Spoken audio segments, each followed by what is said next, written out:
Okay, sorry about that, little technical difficulty. I am going to go ahead and start. It is just after 1, so welcome everybody. Good afternoon. Thank you so much for joining us for today's Counselor Connect session. My name is Amanda Callahan, and I'm a school counseling consultant and also the coordinator for Counselor Connect.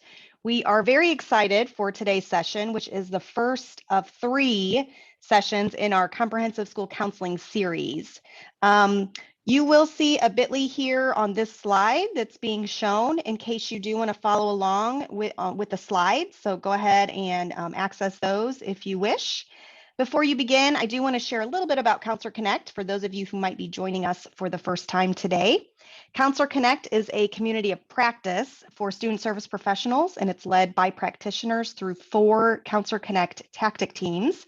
Those teams include comprehensive school counseling, post-secondary options, social emotional learning, and student and family advocacy. Today's speakers are both members of our comprehensive school counseling tactic team, and we are very excited that they are joining us today to share their wisdom on this topic.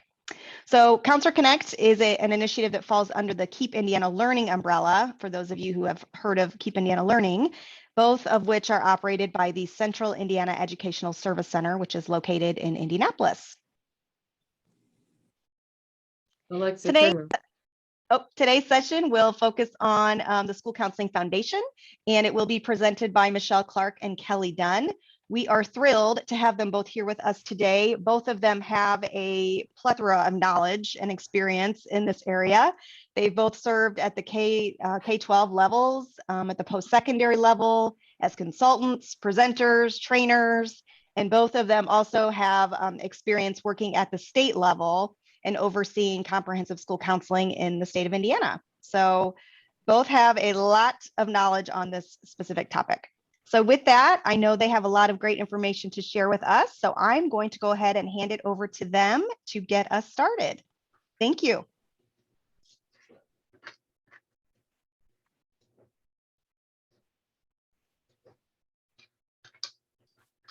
I'm gonna share my screen here really quickly.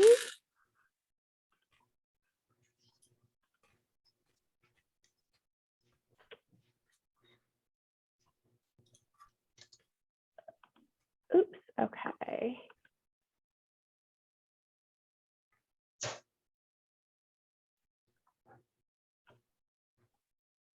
Whoops, sorry about that. Okay, so a little bit about myself. My name is Michelle Clark. I am the Assistant Director of College and Career Engagement at the Department of Education. I've been a school counselor for, oh gosh, I always forget how many years, but I've been in education for about 20 years, graduated in 2001 from Butler. With my undergrad in health and PE, and then got my school counseling license from Butler again in 2008. And I worked as a middle school counselor in Lawrence Township and Hamilton Heights, and then most recently was the director at Noblesville High School. And now I work here at the Department of Education as the school counseling specialist and now the Assistant Director of College and Career Engagement. So I'm happy to be here. I'll let Kelly go ahead and introduce herself. Hi, I'm Kelly Dunn, and as Amanda mentioned, I am a former school counselor, also a mental health counselor. I've worked in both schools and private practice. And I last week. Have worked at the state and with IUPUI's counseling this semester program. And I'm currently teaching the whole semester with IUPUI. Until the end of this semester? Yeah. It sounds like maybe someone had access to everything. Teachers have reached got out. their microphone on, so maybe we could go ahead and make sure you're muted. Thanks. Yeah, sorry, I don't know how. I wasn't sure how to mute everybody since we're co-hosting. Otherwise, I would have done that for you.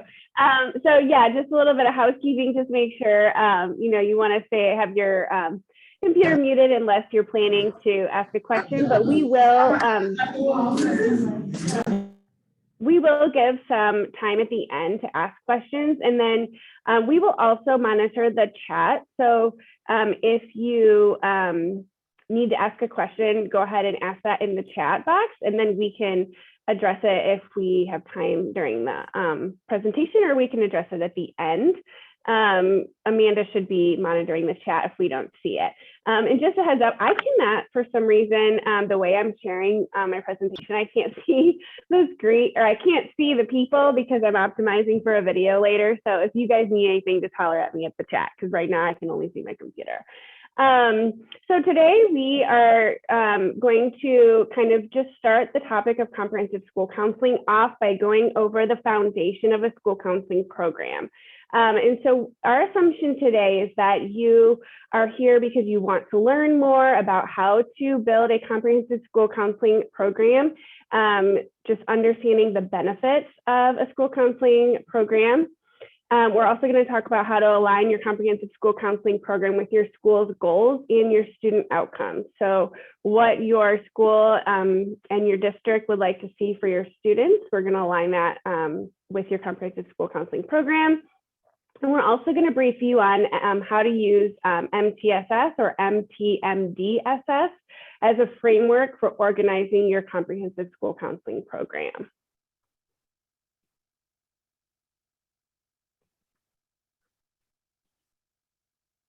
So before we get started, since we do a lot of presenting on social emotional learning, I think it's really important just to kind of acknowledge where we are right now. I know that being a school counselor is trying at times, and I know the school year can be really busy, especially around this time after fall break, before Christmas break, before the end of the semester. So at this point, I just kind of wanted to check in with you all. And so just kind of making sure that your focus today during this presentation is on comprehensive school counseling program so that you can absorb all of the knowledge that we're bringing to you today.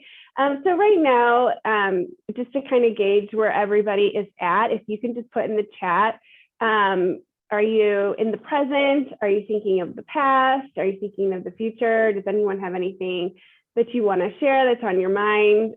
Where is your focus today?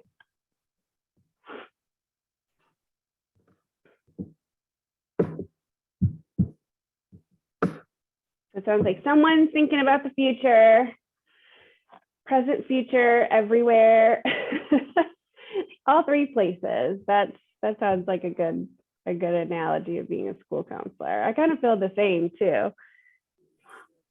Present, thinking of everything I need to get done. Yeah, Shannon, I get that. Struggling to stay present due to student needs today, and we understand that. You know, as former school counselors, you know, we know that it's hard to kind of sit down and focus on a PD when you've got so many things going on. Yeah, Julia, you're surviving your first year. Well, you're getting through it. You're doing it. Awesome. Hannah's looking forward to graduating in May. This is great. So just let's all take one deep breath. In and out, and just get ready to kind of absorb some counseling knowledge and just kind of be present here so that we can talk about how to better your school counseling programs. Hopefully can lessen your stress as we move forward. So first, let's talk about why you would want to build a comprehensive school counseling program. So really, you know, today, our presentation, we want to be able to kind of give you a foundation of comprehensive school counseling. So we're kind of under the assumption, like I said, that this is new for you, so that you are kind of learning more about what a CSCP is and how you can bring that to your school or your school district. So the school counseling program is an integral component of a school's mission. Informed by student data, school counseling programs are provided by a state credentialed school counselor and are delivered to all students systematically, include a developmentally appropriate curriculum focused on the mindsets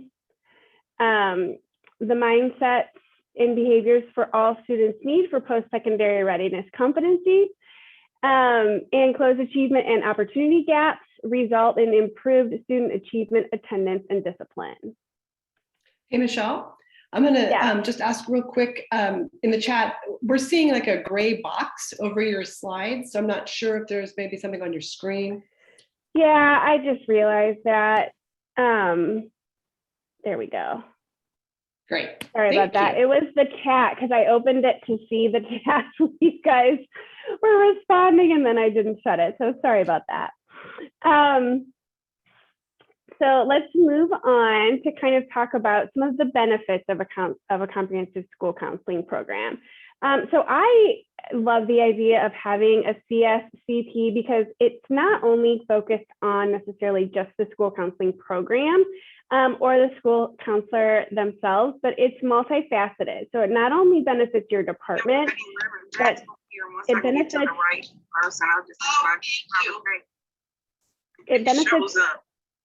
Thank you so much. Let's see. Okay, sorry, someone wasn't muted. It benefits the school counseling departments, but all areas of the school community. So basically, comprehensive school counseling program is going to be a plus for everyone involved. So for the students, it supports their academic, their social emotional, and their college and career readiness needs. For parents, it increases the opportunities for a parent-school interaction. So just having that connection to school and some agency in their students' school decisions. With teachers, it allows for greater collaboration to address your students' needs and goals. Counselors, it provides a clearly defined role in the functions of a school counselor. Administrators, it clarifies the role of a school counselor. So clarifies the types of activities that you should involve and include a school counselor in their job description. For the community, it provides an increased opportunity for collaboration and participation of community members within the school program. And then businesses, excuse me.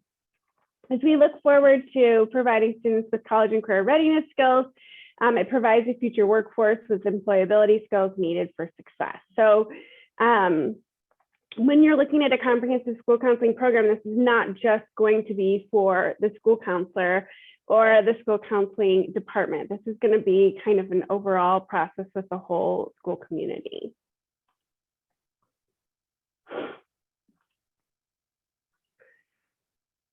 So next I want to talk about kind of the change from being just a position to a program. So school counseling has very much evolved recently.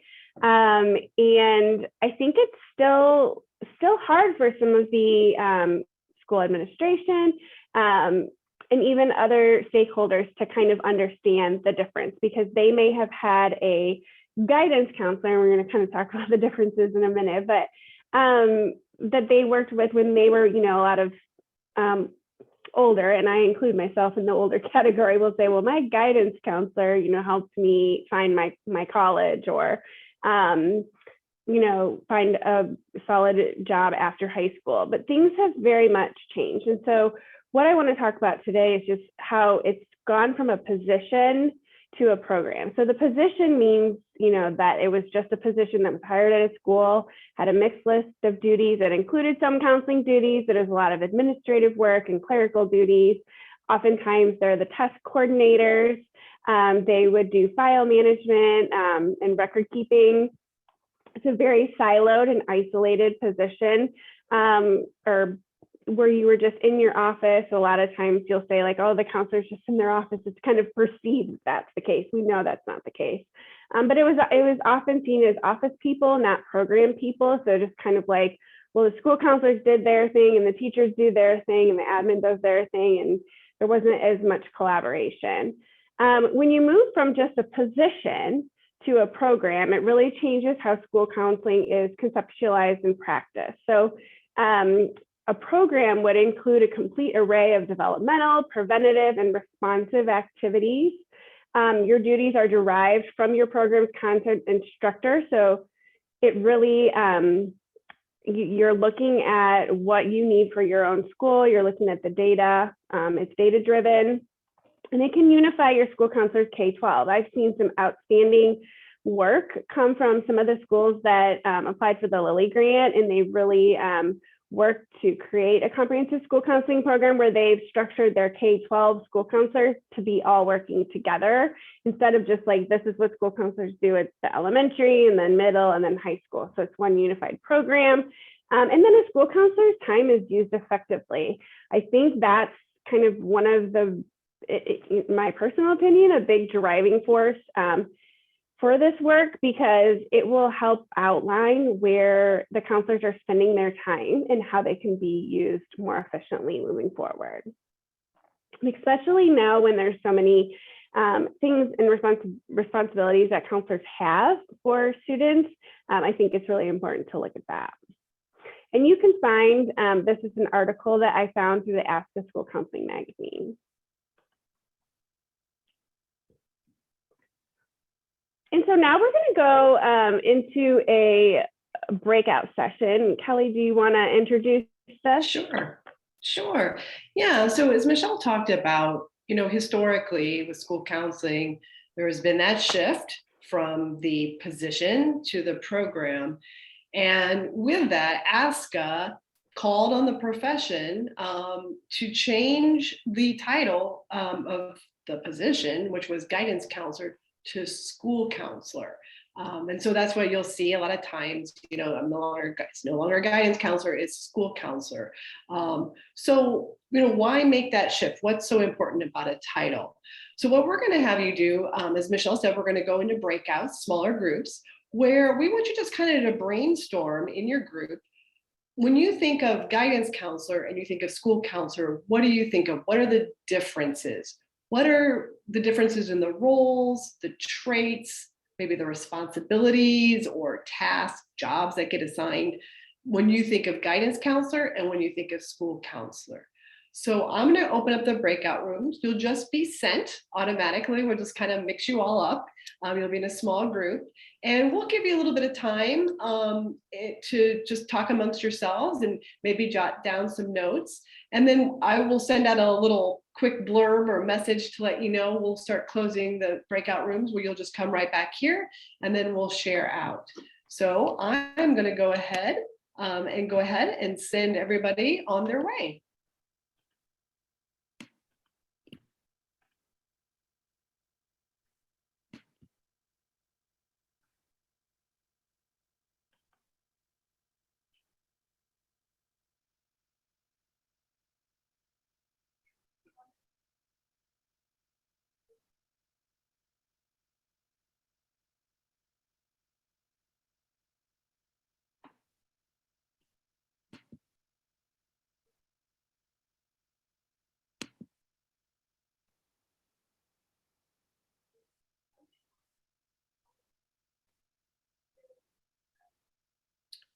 And if you haven't moved, you might look to see a box, a pop-up to join a breakout room.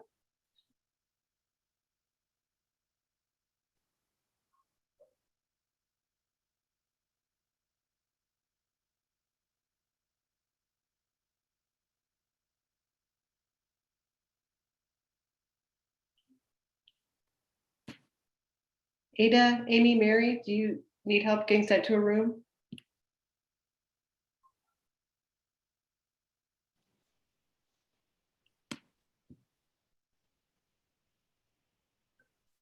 You want me to move Rebecca? I can move Rebecca.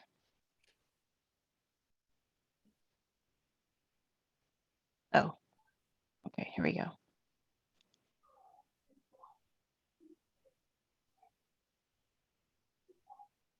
Amy, do you need us to move you? Mary?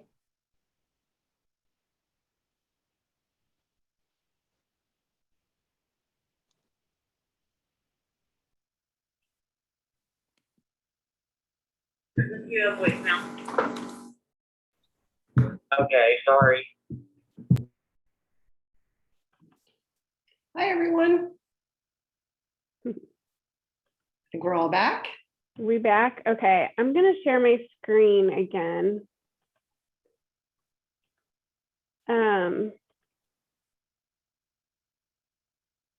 Let's see. I'm going to try this.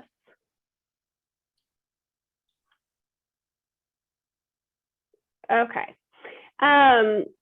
Let me click to the next slide. I don't know, Kelly, do you want to show this video, or should we just go ahead to the list? I think we could just go ahead and go to the list. Okay. But there is a, oh, well, just kidding. Hold on, hold on.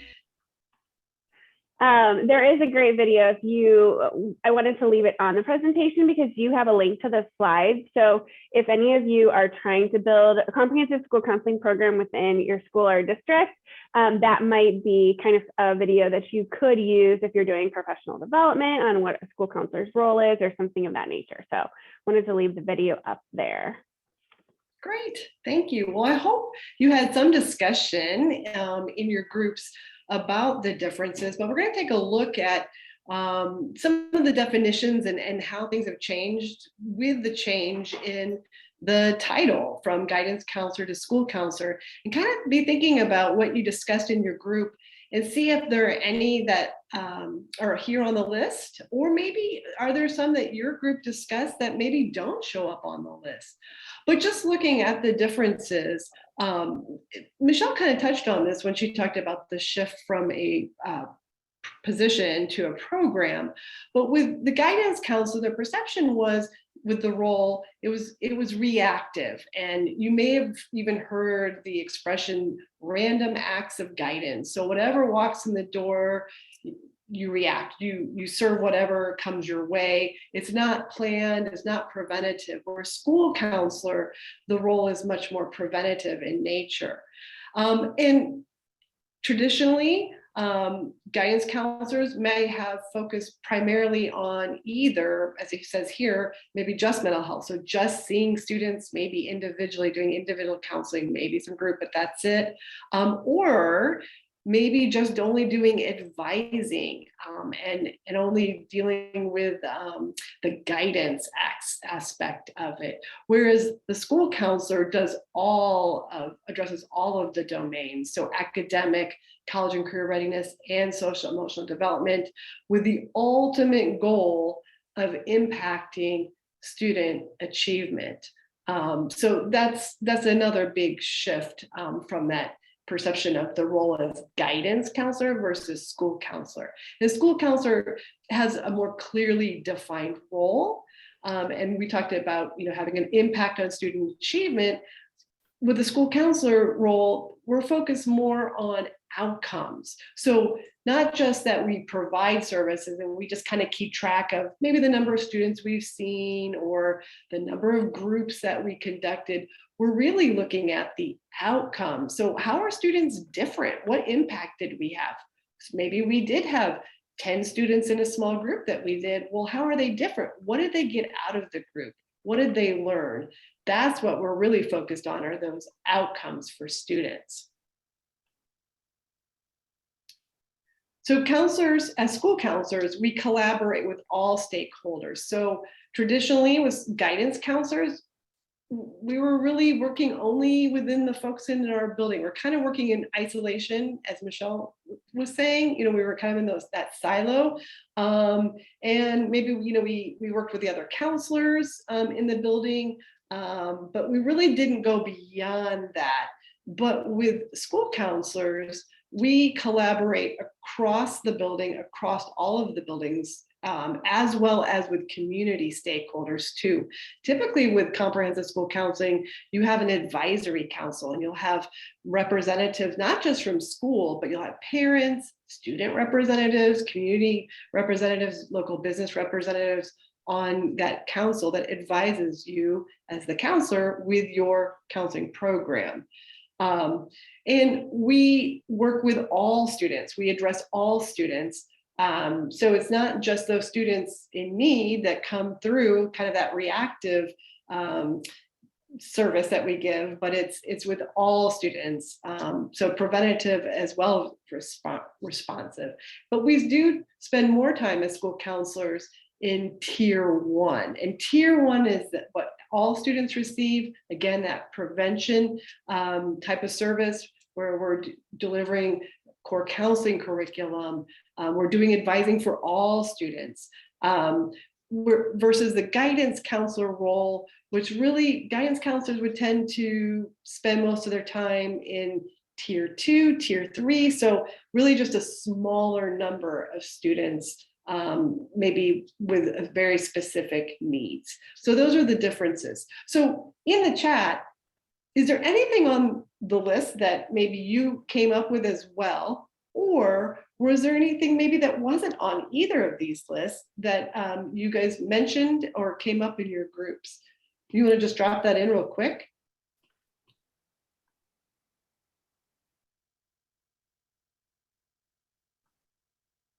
Well, I will ask, what's your perception of guidance counselor? Is there maybe kind of a perception around what that means as far as the competence? And the reason I ask that is there is actually research that was done, which you see here, about the perception using the title of guidance counselor versus school counselor. And titles do matter. What the research found was that the use of guidance counselor, the perception was, and this was among school counselors, that guidance counselors are less competent to do those tasks, those roles that are described in like the ASCA National Model. And if you maybe went to a K-CREP program, all of those standards in there, people think of the guidance counselor, the perception is it's kind of outdated, it's old, and maybe not be as up to date on, again, the more comprehensive model like the ASCA National Model. And Jessica just mentioned that about loving the advocacy for students to take rigorous courses, and that is definitely a shift because if you notice on that list, one of the things about guidance counselors were they were seen as the gatekeepers of who got to take those higher level courses. And as school counselors, we are actually kind of flipping the script and we're advocating for more students to be able to. So we're kind of removing those barriers so that we can get more students in there. Amy mentioned that guidance sounds just more limiting rather than all encompassing. And I think that goes along with kind of what the research said about the perception, because again, counselors themselves even saw it that way. And Jessica adds in about having to advocate for her own kids to take those more rigorous courses. So, that's exactly why we talk about school counselors using that term and comprehensive school counseling programs. And finally, I think, I think it may be Amanda talks about how guidance counselor really just shouts out, I only do scheduling. And, you know, when we're talking comprehensive counseling, we're talking about all of the pieces, the academic, the college and career readiness, and the social emotional. Great, thank you. Excellent. So real quick brain break, because we've been talking about, you know, the shift from program or from position to program and from guidance counselors to school counselors, but let's kind of do a reset before we jump into our next topic, which is a little bit about data. So to kind of get ready for that, let's kind of do a reset and just in the chat, put in your favorite part of fall. So from this list right now, and here we are in November, what is your favorite fall, your fall favorite?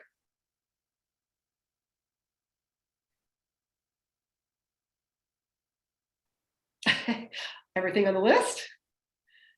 Thanksgiving, absolutely. Soup, a lot of soup. Sweaters, nice. Cozy weather. Halloween, pie, yes, definitely a favorite. Pumpkin patch, cooler weather. Hot cider. Ah, the fall leaves changes, yes. I know, and it's been so pretty too in Indianapolis, like. Absolutely. Oh, pumpkin spice lattes and fall candles. Yes, I'm addicted to pumpkin spice candles. I know. It is nice, but then I get to winter and I'm like, okay, I'm ready for summer again. Just stay in fall, right? All right, great. Well, hopefully everybody's ready to kind of shift gears And we're going to talk about data-driven programs, because that's a big part of comprehensive school counseling. Sorry. So, oh, sorry, Michelle. No, I just forgot to switch the slide. I was so involved in seeing what everybody was writing.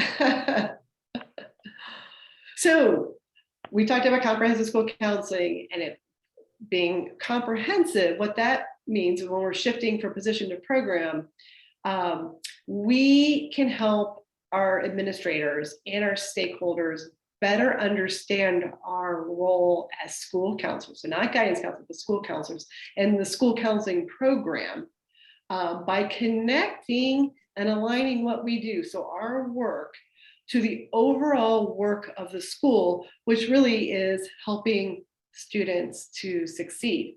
And ASCA basically describes that as the school counselor's role is designing and delivering school counseling programs that improve student outcomes. So how do we do this?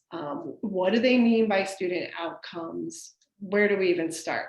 So we can start by reviewing data related to student outcomes. And I know a lot of times when we talk about student outcomes, looking at data, it can just seem overwhelming. It can seem intimidating, but really it's not rocket science. And it can be pretty simple. And so we're just going to kind of give you an introduction to what that means and what that looks like.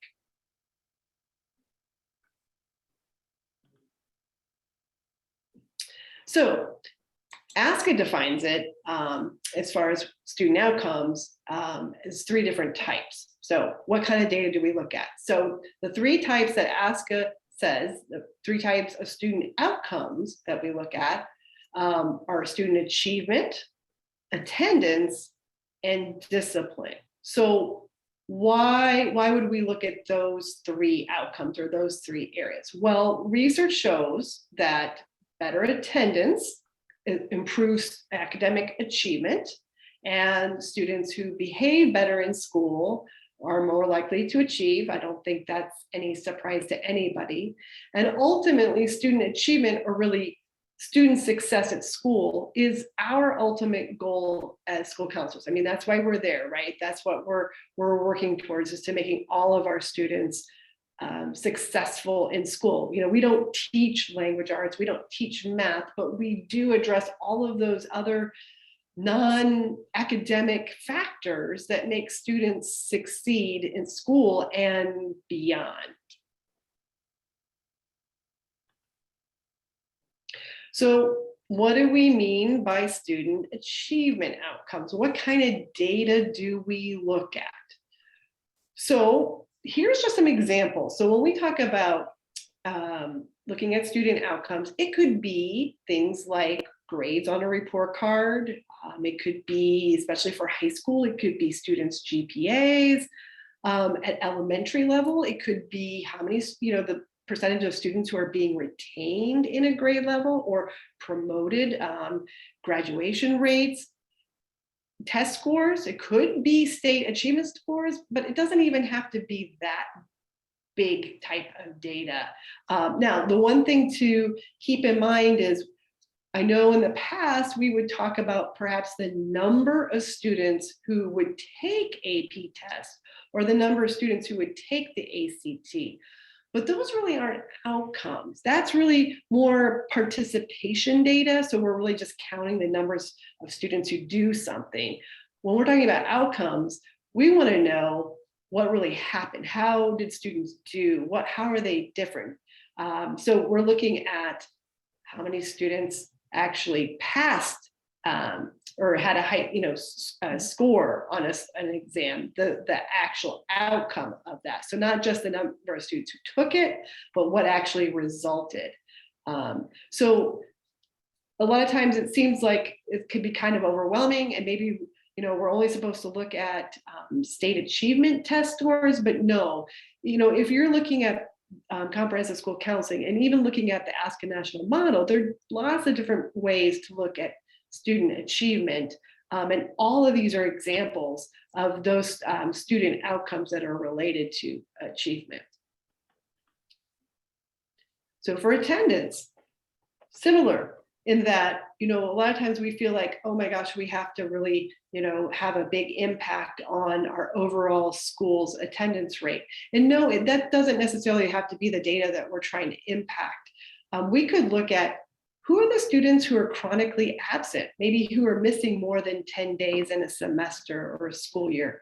Or we could look at who's defined, when we look at our state data, who's at model attendance is really good and who maybe is not quite there, but we would love to push them up to that level of having model attendance rates. It could also be something as specific or local as maybe you have a number of students who are frequently leaving class, or those frequent flyers, right, to the school nurse, to the clinic. They're missing instructional time. And that technically is attendance. And so that could be a student outcome that you're looking at as well. Again, it's related to student attendance because they're missing class. Or tardies, that's another one, especially at elementary school. So again, it doesn't have to be that big, giant attendance rate data or outcome that we're looking to impact, but it could be all kinds of things, even from like tardies to just missing class time. And then finally, discipline data. So of course, we could look at things as big as like expulsion rates, or even out of school suspension rates, or in school suspension rates. And those are all student outcomes of what we want to impact. But a lot of times, especially if you're in an elementary school, you may not have that kind of data, especially a lot of those office referrals for behavior maybe don't get entered into your student information system. So how do you kind of look at some discipline data that you could impact that's not like that big stuff like expulsion or out of school suspensions?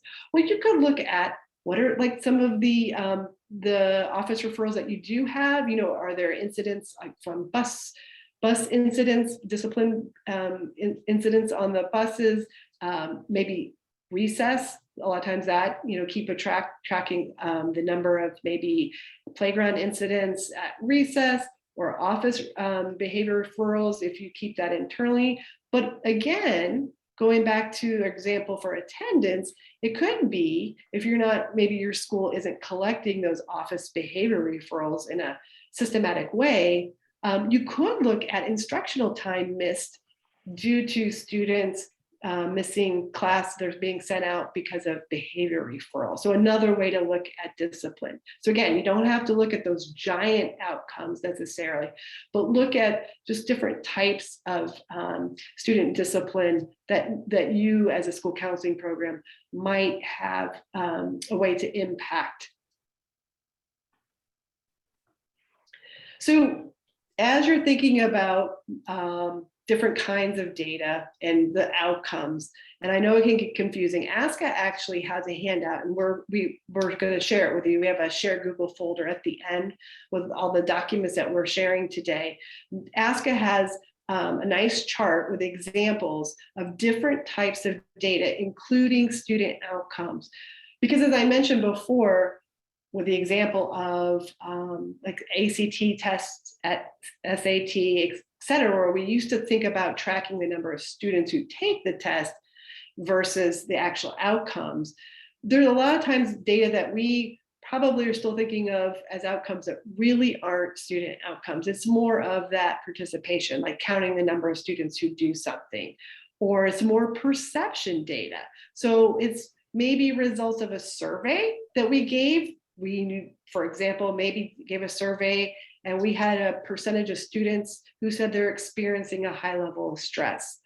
Well, that's good to know, but it's not really a student outcome. So by addressing the stress, we might help improve student attendance, for example, and that would be the outcome that we're looking to impact.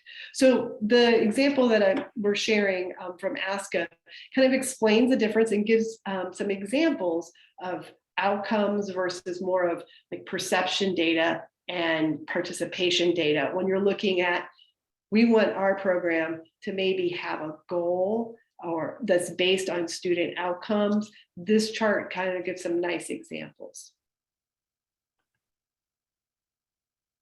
So We talked about the student outcomes. That's great. We kind of know some student needs. We look at our data. But what do we do with it? Well, that's when we can identify goals for our counseling program that will help student needs. So when we create goals that address student outcomes, the other thing it does, it helps show school administrators and other stakeholders that the work we're doing in our school counseling program, that we're doing as school counselors, aligns to our school's overall mission. The schools that have school improvement goals, right? And those are usually tied to student outcomes. Well, we show when we set goals that are based on student outcomes that we're doing the same. We're all on the same page. We are following the mission of the school, and our work is important and tied to those goals as well. It helps us get buy-in then from administrators, because then we're connecting the dots for school administrators by saying, hey, we have goals that are based on student outcomes as well. And we're working with you overall, together as part of the whole school team to make our students successful. That gets buy-in from them. And in turn, then it also will help convince them on our use of time. Because if we can tell administrators, hey, we're working towards a goal that's going to help improve this particular student achievement outcome or attendance outcome or discipline outcome, they're going to be more likely to support us in using more of our time to work on behalf of students in those areas, and maybe take off a few of those non-counseling tasks that have been kind of put on our plates over time. Well, we can say that this is what we're doing and working towards. It helps get that buy-in from administrators. So as you can see here, a student outcome was maybe we noticed that we had a large number of fifth grade students who had a bunch of visits to the school nurse. They were missing a lot of class time. So we are going to look at some strategies to deal with that, but we can actually turn that into a goal. So again, here's the student need that we have based on a student outcome, all those students who are going to the clinic. And our goal really is that we want to see fewer of those students having so many visits to the clinic. And we have some strategies that we can put in place through the counseling program to help address that. So setting goals doesn't drive everything that we do as a counseling program. Having one or two goals for the year really just helps us target specific areas or groups of students where we might, as a program, spend a little bit more time and energy to address that need.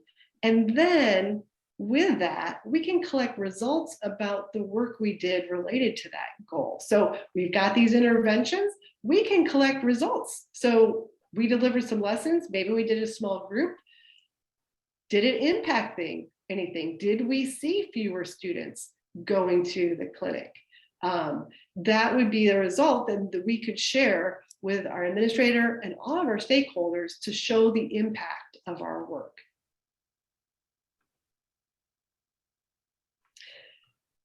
So for our next, and actually our last breakout, and we'll come, once we are done with our breakout, we'll come back and do one more thing. But for this breakout we're going to do now, I'm going to go into small groups again.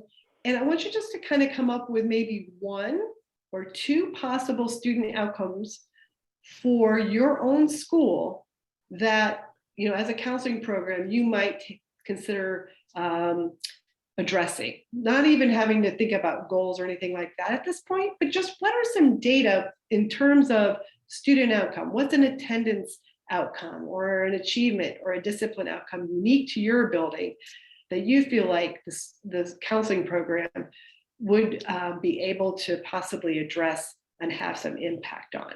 So I'm going to go ahead and open up the breakout rooms again. And I will, again, just kind of give you a heads up in a few minutes and we'll bring you back here after you have a chance to just talk for a moment.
right.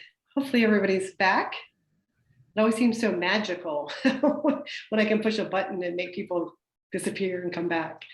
I know. Okay, let me. So thanks for going to the breakout rooms and having some discussion. If anyone would be willing to share just quickly in the chat box, you don't have to unmute yourself or talk on screen, but if you would be willing to just drop in the chat box, if you had a particular student outcome that you've been thinking about maybe addressing through your school counseling program. And again, you don't have to go into great detail or anything, but if there's an example that you'd be willing to share, that'd be great.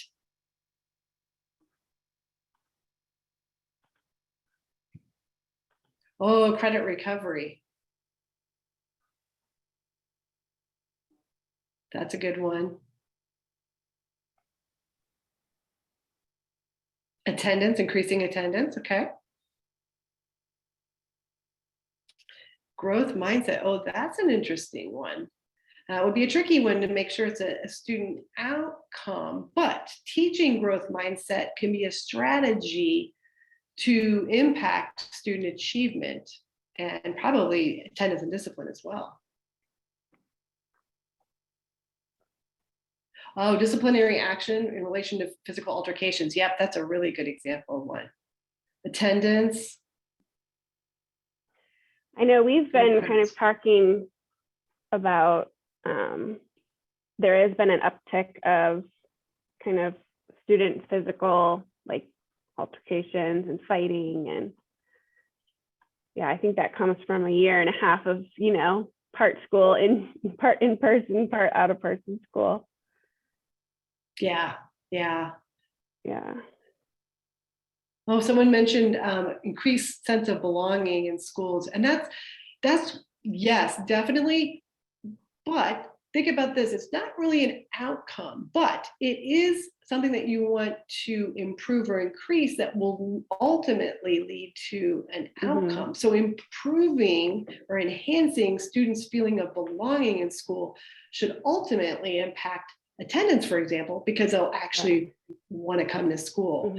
So so you kind of see the difference between, you got to kind of think of where, you know, what it is you want to see students result in, if that makes sense. And I was kind of sharing, so we, my group we were talking at the end and we got swooped back. But one thing I was going to mention, because I'm looking in the chat and I noticed that, you know, some of the things like, you know, you said that one person said grit and someone else said sense of belonging. And I know a lot of the school districts in Indiana do work with Panorama and are doing the Panorama survey.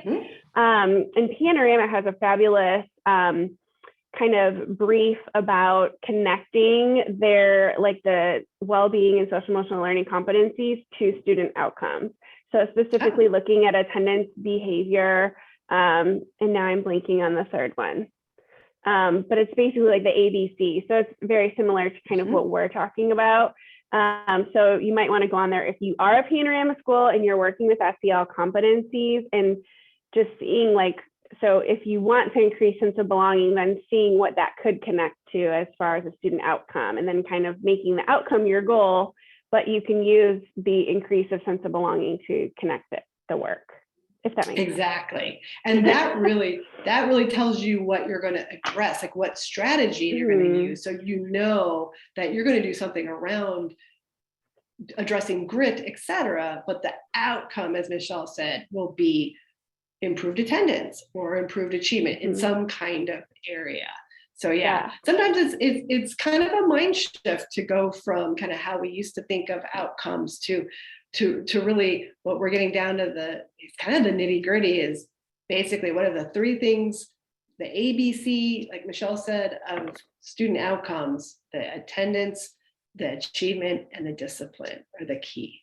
So with that said, there are lots of strategies that we deliver, interventions that we deliver for all of our students, part of as a comprehensive school counseling program. And, you know, I mentioned having some goals for your program is not that doesn't say or define everything that you're going to do. You know, you may have lessons or presentations that are part of your core curriculum. You might have classroom lessons in specific grade levels, et cetera. Or you have advising with students on a regular basis. But how do you organize all of that within a comprehensive school counseling program? And so that's the next piece, and actually the final piece that we're going to touch on today, and that Michelle's going to talk about. All right, awesome. Thanks, Kelly. So now that we've kind of talked about the basics of data, we've talked about why having a comprehensive school counseling program is important. And so now I'm going to kind of touch on the basics of MTFS, which is multi-tiered system of supports. And you can see here, I also have listed multi-tiered, multi-domain system of supports. And that comes from Trish Hatch's book, Hatching Results. But I'm going to kind of show how we're going to kind of marry the two together, just for the sake of talking about comprehensive school counseling programs, because you can really kind of look at it in both ways. But on the left, you'll see our Indiana Department of Education MTFS graphic, and this is the model that we were using, and not to say we won't continue to be using it, but we're evolving and growing, and we're kind of looking at new ways to kind of look at this work as well. But you can kind of see how MTFS works as a whole. And so this is a system that is not necessarily just for school counseling programs, but it can be school-wide, it can be district-wide that you can do this work. But you can kind of see the three categories that the department looks at. So we have our behavior, you have the academic, and then you have the social emotional. And then there's three tiers within each one. And so this is really looking at the whole child approach when you're thinking of student academic growth. And so this is a purposeful design of systems of instruction and intervention to support their academic growth, physical health, behavioral health, social emotional well-being. And so what you'll kind of see with the three tiers, if you're kind of new to MTFS work, is that in tier one, that is going to be where you're going to see the prevention. So that is where you're providing these supports for all students. So that's where 80% of your students are going to fall in this tier one, but technically we say that this is a school-wide type of prevention curriculum, et cetera. Some examples of that, if you're looking at academic, would be like assessments, teaching neuroscience or teaching about the brain, teaching SEL skill development, teaching regulation, having community circles, your mindfulness and your brain intervals, looking at a universal screener twice a year to kind of measure the growth there. And then you look at preventative programs for behavior such as like PBIS. And so that would all fall into the tier one. And then you have your tier two, which would be a little bit more individualized. So that's where you're going to look at your tutoring for academics, small group instruction. With counseling, you might look at check-ins with your counselor, small group counseling, a calming corner, reset room, peer mediation, restorative circles for discipline. So that's where you're going to see about 15% of your students falling into that tier two. And then you move on to tier three, which is where you're really going to see students. So for example, in the academic space, that's where you would provide additional instruction. So not just like one algebra class, but possibly an algebra lab course. That's where for for school counseling or social emotional, you might look at a referral to outside counseling, wraparound services for those that need it. And then if you're looking at behavior in tier three, that's where you might create a functional behavior assessment. You might have a behavior check-in form. Those are some of the supports that you might provide at the tier three level. And so this is really the reason why we're starting with this as our foundation of creating a school counseling program is this is where you want to start. So your first step obviously is to find a data source and look at your data. Look for the gaps that you want to work on in those tiers. So When you're looking at, as a school counselor role, you're really looking at the academic, the college and the career, and the social emotional. And then as you can see, you have the IDOE, which we talk a lot about behavior, academic and social emotional. And actually, as I was doing this presentation, I had this like, big idea as we are looking at our, the outcomes that the new administration is working towards here at the department of, possibly having a multi-domain system of support as well, and really just adding that college and career as that fourth category for MTFS. I really just think that they can all kind of work together and marry with each other and really provide a whole child experience for students. And so this is where I'm going to try to show a video. So let's see if this works. Actually, hold on, we're gonna do, did I click on this one? No. And you guys are gonna have to tell me if you can hear it. That's what I'm a little bit nervous about.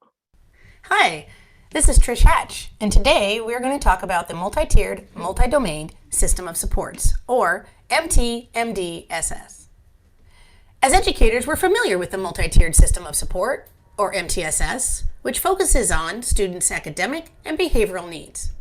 But for school counselors who focus on 3 domains, academic, college and career, and social emotional development, we need a more robust system.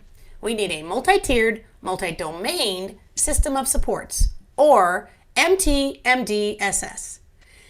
In MTMDSS, school counselors ensure that all students receive the instruction and support they need to grow academically, develop socially and behaviorally, and to prepare for post-secondary options.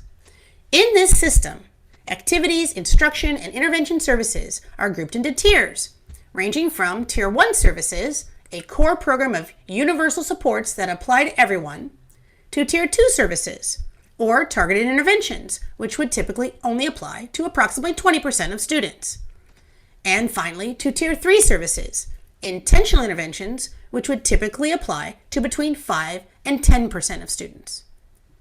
MTMDSS provides a data-driven approach to determining which of these levels of interventions or tiers are appropriate for any individual student. Under MTMDSS, Tier 1 encompasses agreed upon services that all students receive, such as standards and competency-based school counselor core curriculum lessons, individual student planning, which includes 4- and 6-year academic and post-secondary plans, and district and school-wide agreed upon activities and events. Tier 1 is designed to be comprehensive, preventative, developmental, and proactive. Tier 2 is designed for students who are exhibiting barriers to learning, struggling academically, or are deserving of additional supports. It uses database decision-making to select at-risk indicators such as attendance, behavior, credit deficiency, and post-secondary readiness data. Targeted intervention data elements, grade levels, and timeframes are queried to determine which students qualify for interventions. Depending on the student, Tier 2 interventions may include short-term individual or small group counseling, progress monitoring, consultation, collaboration, and/or referrals to resources within or outside the school building. Tier 3 services are designed for students experiencing emergency or crisis response events, or to support students with needs that remain unresolved within Tier 2. School counselors provide short-term, solution-focused counseling, consultation, and when appropriate, referral to additional resources. Over time, MTMDSS allows school counselors to spend more time implementing proactive Tier 1 action plans and less time engaged in reactive Tier 2 and Tier 3 activities. The ultimate goal is to ensure all students achieve their greatest potential and graduate ready for post-secondary success.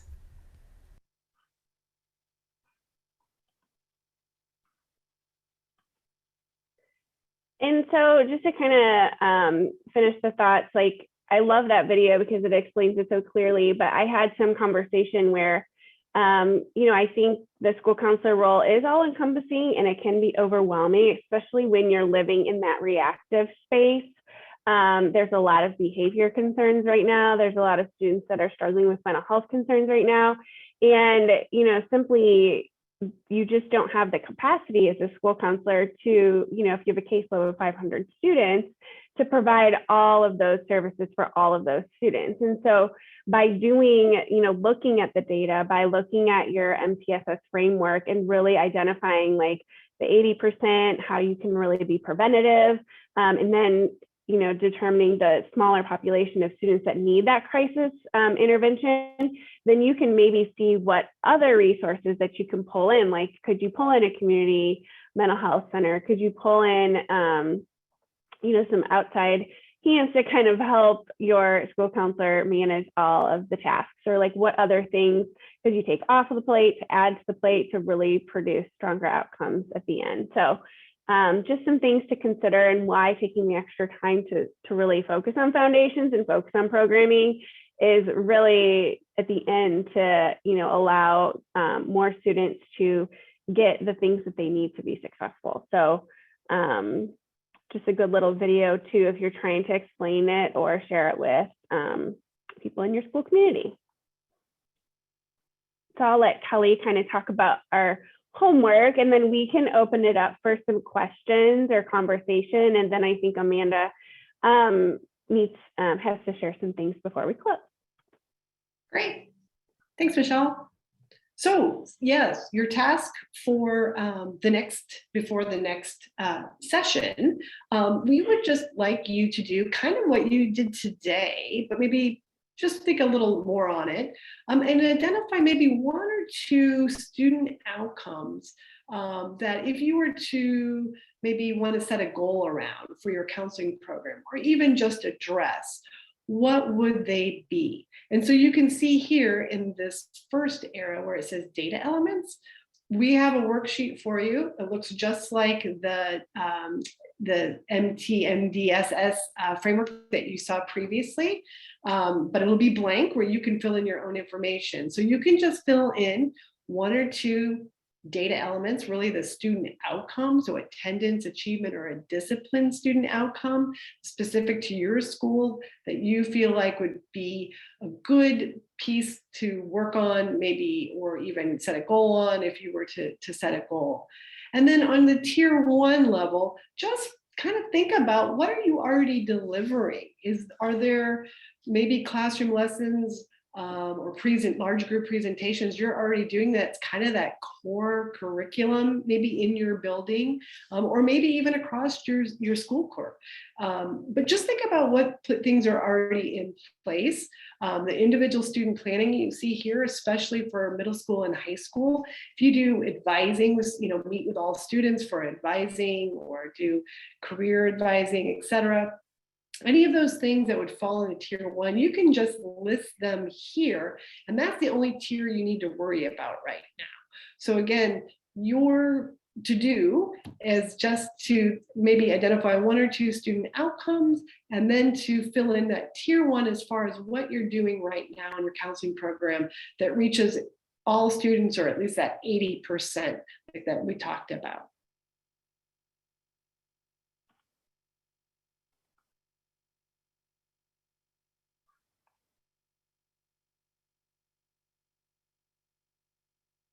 Thank you. Does anybody have any questions before we close the session? Do you want to add anything to the chat? Any questions that you have from today's session? I'm sure Kelly and Michelle would be happy to answer those. And I just wanted to say, Jen was looking for the document that I talked about, the ABCs of Panorama, and I will share, I can add it to the shared Google folder. And then the shared Google folder is, it is in our presentation. So I don't know, because I'm sharing my screen, I don't know, maybe I can't add it to the chat. Maybe I can't. No, I can't. If someone, when I'm done sharing my screen, but we can put it in the chat. I'll do that. Yeah. Thank you. Thanks, Kelly. Hey, do we have any questions that have come in? It does not look like it. Shared at the Google folder. Okay, Kelly's going to add that now. And then I will go ahead and share my screen if that's okay here, Michelle. Yep. Okay. Okay. Well, unless we have any questions added, and Michelle, I'm with you now. I can't see the chat. So if somebody adds a question, just holler at me and I'll stop I talking. can look at the chat. All right. Well, thank you both so much. As always, great information that was really helpful as we kick off this series. When you registered, you probably saw on that registration page that you are strongly encouraged to attend all 3 of the sessions in this series. So for our second session in the series, we are kind of scheduling that now and would love your availability to be shared in the doodle poll, which you will see here on this slide. So please complete that today or in the next couple of days, and then we will go ahead and send out a calendar invite so you with all of the Zoom information and all of that, so you know when the session 2 will be held. Oh, Amanda, I do see one question. Yeah, go ahead and answer that. So Dara asked, what are some of the differences between MD, MTFS, and the things like Gold Star or RAMP? So RAMP and Gold Star are actually just awards. They're recognition programs that schools can earn. And actually Gold Star is kind of on hold right now, but RAMP is the ASCA award for schools that choose to apply. They've implemented the ASCA National Model and they want to get recognition, so they apply for that award. The MTMDSS is actually a framework that organizes your delivery of services in your counseling program. So that's kind of the difference. I hope that answered the question. Yeah, she said perfect. Are there any other questions in the chat that you can see? No, I think that was it. Just interrupt me again if you see another one. And then just to go along with that session 2 in the series that we're scheduling now, we realize that not everybody will be able to make the live session every time for all 3 of the sessions. We are recording the session, which you probably may have noticed here. So those will be available on demand after it is live. So if you cannot make one of the sessions, you can always watch the recording after and then kind of get caught up before the next session. And Amanda, so someone asked where the other poll said, where did the other poll go? The doodle for the session. That was on the last slide. Let me go back there. So here is the doodle for session 2. And I can link it in here in a second. Yeah, that's the one she was looking for. Thank you. Okay. Sorry, I was trying to do it, but I was so slow.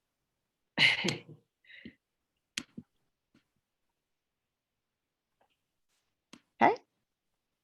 And then before we end, just a few kind of housekeeping things. Please complete the session evaluation. I did link that into the chat just a little bit ago. So please take a minute to complete that for a couple of reasons. Number one, obviously it helps kind of drive our professional development and helps us improve and do better for future sessions. So please be sure to complete that for that reason. But also, if you do want PGP points for license renewal or CEUs, if you are an active member of INSWA, then you will also need to complete that evaluation to receive either of those. So please make sure you do that, and then you will receive those PGPs and CEUs in your email. Wanted to share just some upcoming future events. One of them, the Appreciating, Affirming, and Supporting Gender Diverse Students, is actually scheduled for tomorrow morning. So if you haven't already registered for that, be sure you do that. It will be a free session online.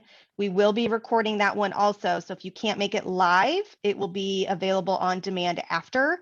But I would still encourage you to register so that then you can receive that on-demand link after it goes live. And then you can see some other great upcoming events. The other one I'll just highlight real quickly is the Navigating the Wellness of Students and Staff and Responding to Community Concerns Regarding SEL. That's one that we are hearing a lot about. SEL and concerns coming from the community into the schools, and kind of how are schools responding to that. So if you want to hear a little bit more about that from one of a district in Indiana, then you can register for that event on December 8th. And then last but certainly not least, we have our partners here listed on the slide. So thanks to ASCA, INSWA, IDOE, and of course, many representatives on our tactic teams around the state.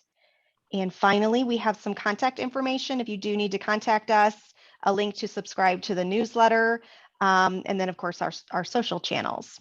So with that, unless we have any other questions that have been added to the chat, you see any? No questions. All right, well, great. Well, please complete that doodle poll and for session 2, and you will receive a calendar invite for that here in the near future. So thank you so much for attending today, and have a great day. Thank you. Thanks.